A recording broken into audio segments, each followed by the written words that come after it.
नमस्कार. मराठा आरक्षणाच्या संदर्भामध्ये माननीय मनोजदादा जरांगे पाटील यांनी मुंबईकडे जाण्याचा जो निर्णय घेतला आणि ते मुंबईमध्ये पोहोचले, त्या निर्णयावर ते खरे उतरले. वाशीमध्ये जाहीर सभा झाली जी सगळ्यांनी आपण पाहिली. कोटीचा मराठा बांधव एका ठिकाणी एकवटला गेला हेही आपण सर्वांनी पाहिलं. परंतु जो निर्णय त्या आंदोलनानंतर झाला तो माझ्या मते एक अनिर्णित असा सामना आहे. म्हणजे खऱ्या अर्थाने मनोजदादा जरांगे पाटील यांचा तो विजय झाला किंवा सरकारने मनोजदादा जरांगे यांना आपल्या बासनात गुंडाळलं, असं दोन्ही अर्थाने काही म्हणता येणार नाही. तो एक अनिर्णित सामना आहे असं मला वाटतं. निश्चितपणे मनोजदादांचं यश त्याच्यामध्ये मानावं लागेल की सरकारने अनेक पावलं प्रत्येक आंदोलनामध्ये पुढे टाकली. मात्र या आंदोलनामध्ये झालंय असं की सरकारने एक कागद मनोजदादांच्या हातावरती ठेवलेला आहे. मनोजदादांचं असं म्हणणं होतं की एक अध्यादेश तुम्ही आम्हाला सुपूर्द करावा. अध्यादेशला आपण इंग्रजीमध्ये ऑर्डिनन्स असं म्हणतो आणि कॉन्स्टिट्यूशन ऑफ इंडियामध्ये प्रमोल्गेशन ऑफ ऑर्डिनन्स असे दोन आर्टिकल आहेत. एक आर्टिकल 123 कलम 123 आणि कलम 213. कलम 123 मध्ये राष्ट्रपतींना अध्यादेश काढण्याचा अधिकार आहे आणि कलम 213 मध्ये राज्यपालांना राज्यासाठी ऑर्डिनन्स काढण्याचा अधिकार आहे. याच्यामध्ये असं सांगितलेलं आहे की हा अध्यादेश म्हणजे नेमकं काय, तर ज्यावेळी दोन्ही सभागृह, विधिमंडळाची दोन्ही सभागृह म्हणजे संसदेची असतील तर दोन्ही सभागृह, राज्याच्या विधिमंडळाचे असतील तर दोन्ही सभागृह महाराष्ट्रामध्ये जर सेशनमध्ये नसतील, हाऊस चालू नसेल आणि जर महाराष्ट्रामध्ये एक्स्ट्रा ऑर्डिनरी सर्कमस्टान्सेस तयार झाले तर त्यावेळी जर कायदा करण्याची वेळ आली तर ऑर्डिनन्स काढण्याचं प्रावधान आपल्या राज्यघटनेमध्ये आहे. आता परिस्थिती अशी आहे की आत्ता दोन्ही सेशन सुरू नाही आहेत, दोन्ही हाऊसचे सेशन सुरू नाही आहे आणि घडलंय असं की ऑर्डिनन्स काढण्याची वेळ आलेली आहे. आता त्याला एक्स्ट्रा ऑर्डिनरी सर्कमस्टन्स असा आहे की कोटीचा मराठा बांधव जर मुंबईमध्ये आला तर मुंबईमध्ये चक्का जाम होईल. भारताची आर्थिक राजधानी जर मोडकळीस आली तर भारताचा आर्थिक व्यवहार अर्थातच मोडकळीस येईल, असं एक प्रावधान त्याच्यामध्ये दाखवलं गेलं आणि अध्यादेश काढला गेला. आता तो अध्यादेश आहे का यावरच मला शंका आहे, कारण अध्यादेश हा राज्यपालांच्या सहीने येतो. जो अध्यादेश माझ्यापर्यंत पोहोचलेला आहे, कदाचित माहिती चुकत असेल, पण जो अध्यादेश माझ्यापर्यंत पोहोचलेला आहे त्याच्यावरती श्री भांगे यांचं नाव आहे. म्हणजे हा अध्यादेश नाही असं मला म्हणायचं आहे. दुसरी गोष्ट, जर हा अध्यादेश राज्यपालांच्या सहीने निघाला असेल तर तो एक्स्ट्रा ऑर्डिनरी सर्कमस्टन्स मध्ये निघालेला आहे, ज्यासाठी सेशन सुरू होण्याचा सुद्धा वेळ आपण घेऊ शकत नाही. अगदी तात्काळ आपल्याला त्यावरती कायदा करण्याची आवश्यकता आहे असं वाटल्यामुळे तो अध्यादेश काढलेला आहे. अर्थात तो कायदा आहे तोपर्यंत, जोपर्यंत हाऊसमध्ये तो पारित होत नाही.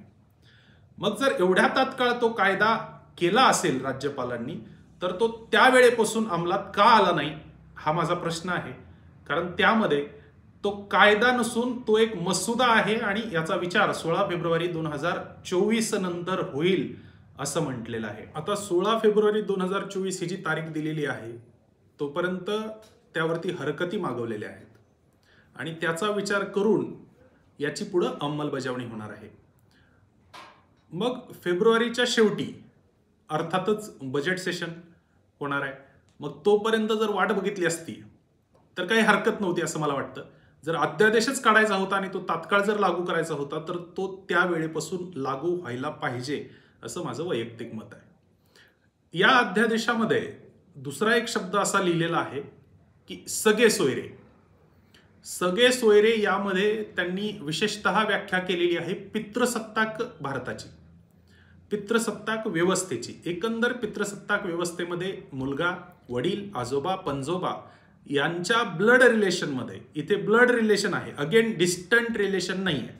ठीक आहे, डिस्टंट रिलेशन नाही आहे याचा अर्थ माझ्या बायकोच्या बाजूच्या नातलगांना कोणाला कुणबी प्रमाणपत्र त्यांच्या नोंदी आढळले असतील तर त्याचा फायदा मला नाही, समजू शकता आपण. तर अशा पद्धतीने मातृसत्ताक व्यवस्था यामधून बाजूला केलेली आहे. फक्त पितृसत्ताक व्यवस्थेबद्दल यामध्ये बोललेलं आहे. त्याची व्याप्ती फार मोठी आहे पण व्याख्या फार छोटी करून ठेवलेली आहे. त्याचंही विस्तृत विवेचन होणं गरजेचं आहे. असा एकंदरीत सांगितला जाणारा तो अध्यादेश नावाचा कागद आपल्याकडे पोहोचलेला आहे आता दुसरा मुद्दा माझा याच्यामध्ये असा आहे की ज्या नोंदी सापडलेल्या आहेत त्यामध्ये जुन्या नोंदी किती आहेत आणि नवीन नोंदी किती आहेत याचं विश्लेषण होणं गरजेचं आहे. यासाठी सर्वसामान्य लोकांपर्यंत माहिती मिळावी याचसाठी सामान्य प्रशासन विभागाच्या वेबसाईटवरती याची माहिती अपलोड होणं गरजेचं आहे, ज्यामध्ये जिल्हानिहाय, तालुकानिहाय आणि गावनिहाय नवीन नोंदी किती सापडलेल्या आहेत, त्या कोणत्या तारखेला सापडलेल्या आहेत, कोणत्या गॅझेटमध्ये सापडलेल्या आहेत, कोणत्या गॅझेटनुसार त्यांचं कुणबी प्रमाणपत्र येत आहे, याची सर्व नोंद त्या ठिकाणी असणं आवश्यक आहे, जेणेकरून सगळे सोयरे या शब्दाला पुढे अर्थ राहील. मला जर आरक्षण ओबीसी मधून घ्यायचं असेल आणि माझ्या गावात जर एखाद्याला मिळालं असेल तर पितृसत्ताक व्यवस्थेप्रमाणेच म्हणून मला त्यांच्याकडून एक ॲफिडेव्हिट घ्यावं लागेल आणि त्यानुसार मला कारवाई करावी लागेल. जर मला ते समजलंच नाही की कोणापर्यंत ते पोहोचलेलं आहे तर हे सगळे सोयरे यानुसार आरक्षण घेणं अवघड होईल असं मला वाटतं. या तिसरा मुद्दा असा आहे की जर तुम्हाला सगळे सोयरे या टायटल अखत्यारीत जर आरक्षण घ्यायचं असेल तर त्यामध्ये ग्रह चौकशीचा एक मुद्दा त्यांनी मांडला आहे. त्या ग्रह चौकशीला कोणतीही मर्यादा त्यांनी ठेवलेली नाही, कोणताही टाइम बाउंड प्रोग्राम त्यामध्ये नाही.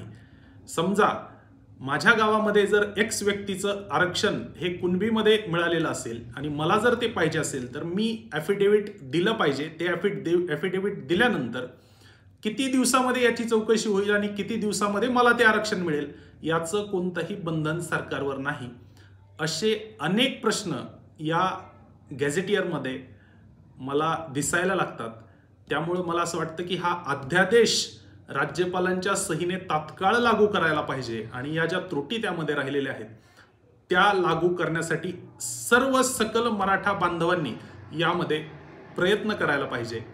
मनोज दादा जरांगेंना सुद्धा माझी विनंती आहे की दादा, आम्ही आपल्यासोबत आहोत. आपण या सर्व गोष्टीसाठी पुन्हा एकदा सरकारकडे पाठपुरावा करू आणि टिकणारं आरक्षण पुन्हा एकदा आपल्या सकल मराठा समाजासाठी आपण खेचून आणू. एवढंच बोलतो. एक मराठा लाख मराठा.